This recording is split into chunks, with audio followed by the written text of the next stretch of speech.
All right, welcome back. Let's go over another muscle today. We're going to go over the sartorius. The sartorius is right here. It's a very long muscle. It's the longest muscle in the human body. It's very flat and superficial, as we can see. It's going to originate right here at your ASIS. If we take a little bit of muscle down, we can see right here, ASIS, right next to your lingual ligament. Let's travel down, and it is going to insert into the medial aspect of your proximal part of the tibia right here. So your sartorius is going to insert into your tibia right here. It's going to be the medial aspect of the proximal part of your tibia. So the upper middle part right here. It's also going to be next to your gracilis and your semitendinosus. These three actually form something called the pes ad serene. Name in Latin would be sartor, and that means tailor because the cross-legged positions that the actions actually do. We're going to do abduction right here. We are going to do knee internal rotation or medial rotation.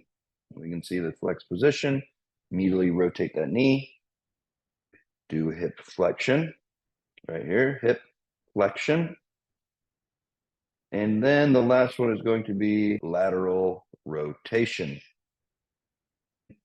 One of the reasons that they call it the talar muscle is because that's the position you would get into and sit down to do sewing or measurements back in the day. Also, this is the same movement using your sartorius that you would do if you checked for gum on the bottom of your shoe. Pretty fancy. But Taylor's had a very big sartorius because it was used quite a bit. Another thing about the sartorius is it creates the femoral triangle. Now, femoral triangle is going to be, if we look at it right here, all the way down on the medial border of your sartorius, going to go up the medial border of your adductor longus, and it is going to go along your inguinal ligament right here. That femoral triangle is important because it houses a lot of different nerves and arteries and venous supplies, as we can see right here. Also lymph, there's a big lymph traveling through there. We have your femoral nerve that branches off to a bunch of different stuff. We have your femoral artery and your femoral vein, and then the different lymph that comes through here. So if you want to know